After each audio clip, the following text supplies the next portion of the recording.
കേരളത്തിന് പുതിയ ഗവർണറെ കിട്ടിയിരിക്കുകയാണ്. കേരള ഗവർണറായിരുന്ന ആരിഫ് മുഹമ്മദ് ഖാൻ്റെ കാലാവധി കഴിഞ്ഞ സെപ്റ്റംബർ മാസം 5-ാം തീയതി അവസാനിച്ചിരുന്നു. അതിനുശേഷം അദ്ദേഹം കാവൽ ഗവർണറായിട്ടാണ് അദ്ദേഹം തുടർന്നത്. അദ്ദേഹത്തിൻ്റെ സ്ഥാനമാറ്റം ഉറപ്പായിരുന്നു. ഏത് സംസ്ഥാനമെന്ന കാര്യത്തിൽ മാത്രമായിരുന്നു ചർച്ചകൾ നടന്നുകൊണ്ടിരുന്നത്. അദ്ദേഹത്തിനെ ഇപ്പോൾ ബീഹാറിലേക്ക് മാറ്റിയിരിക്കുകയാണ്. ബീഹാറിൻ്റെ ഗവർണറായിരുന്ന രാജേന്ദ്ര വിശ്വനാഥ് ആർലേക്കറാണ് കേരളത്തിൻ്റെ പുതിയ ഗവർണർ. കേരള ഗവർണറായിരുന്ന ആരിഫ് മുഹമ്മദ് ഖാൻ ബീഹാറിലേക്കും ബീഹാർ ഗവർണറായിരുന്ന രാജേന്ദ്ര ആർലേക്കർ കേരളത്തിലേക്കും എത്തിയിരിക്കുകയാണ്. ആ മാറ്റമാണ് സംഭവിച്ചിട്ടുള്ളത്. മാത്രമല്ല മറ്റ് സംസ്ഥാനങ്ങളിലേക്കും മിസോറാം, മണിപ്പൂർ, ഒഡീഷ തുടങ്ങിയ സംസ്ഥാനങ്ങളിലേക്കും ഇപ്പോൾ ഗവർണർമാരെ മാറ്റിയിട്ടുണ്ട്. കേരളത്തിൻ്റെ 23ാമത്തെ ഗവർണറാണ് രാജേന്ദ്ര വിശ്വനാഥ് ആർലേക്കർ.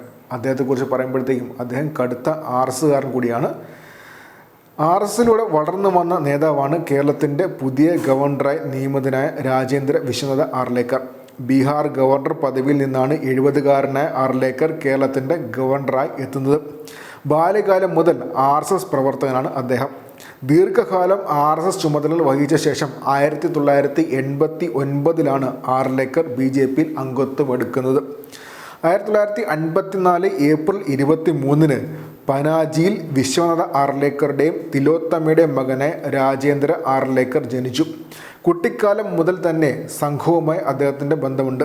BCom ബിരുദധാരിയായ അദ്ദേഹം 1980കൾ മുതൽ തന്നെ ഗോവ BJPയിലെ സജീവ സാന്നിധ്യമാണ്. BJP ഗോവ ഘടകം ജനറൽ സെക്രട്ടറി, ഗോവ വ്യവസായ വികസന കോർപ്പറേഷൻ ചെയർമാൻ, ഗോവ സംസ്ഥാന പട്ടികജാതി പിന്നോക്ക വിഭാഗ ധനകാര്യ കോർപ്പറേഷൻ ചെയർമാൻ തുടങ്ങിയ പദവികൾ അദ്ദേഹം വഹിച്ചിട്ടുണ്ട്. 2002, 2007, 2012, 2017 ഗോവ നിയമസഭാ അംഗമായും അദ്ദേഹം പ്രവർത്തിച്ചിട്ടുണ്ട്. 2012-15 കാലത്ത് ഗോവ നിയമസഭാ സ്പീക്കറായും രാജേന്ദ്ര ആർലേക്കർ പ്രവർത്തിച്ചു. ഗോവ നിയമസഭയെ കടലാസരഹിതമായ ആദ്യ നിയമസഭയാക്കി എന്ന ബഹുമതി കൂടി അദ്ദേഹത്തിനുണ്ട്.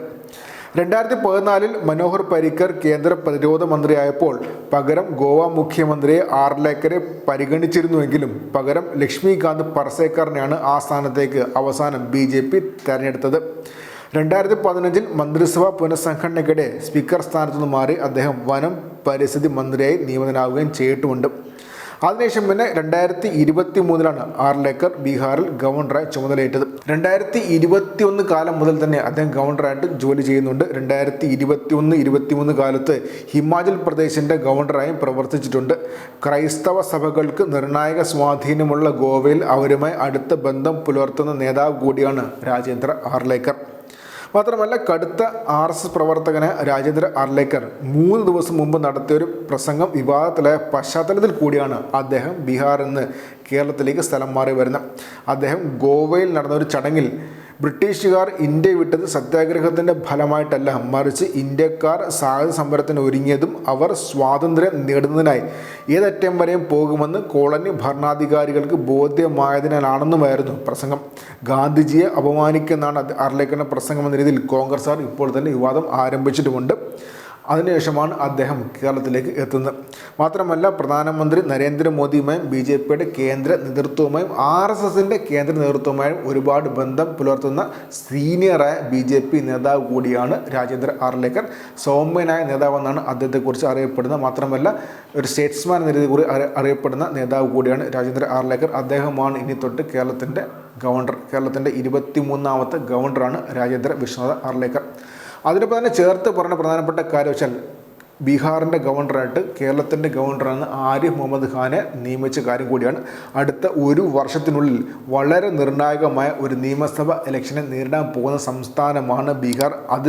അതിൻ്റെ കൂടി പശ്ചാത്തലത്തിലാണ് രാജേന്ദ്ര ആർലേക്കറിനെ മാറ്റിയിട്ട് അങ്ങോട്ട് ആരിഫ് മുഹമ്മദ് ഖാനെ പറഞ്ഞയച്ചിട്ടുള്ള. അതുകൂടി നമ്മൾ ചേർത്ത് വായിക്കേണ്ട പ്രധാനപ്പെട്ട കാര്യമാണ്.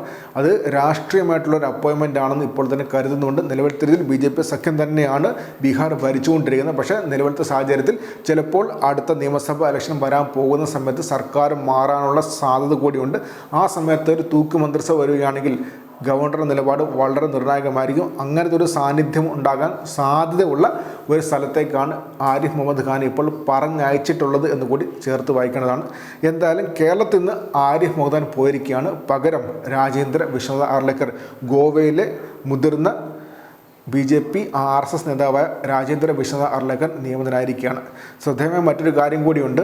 കേരളത്തിൽ നിന്നുള്ള BJPയുടെ മുതിർന്ന നേതാവാണ് ഗോവയിലെ ഗവർണർ.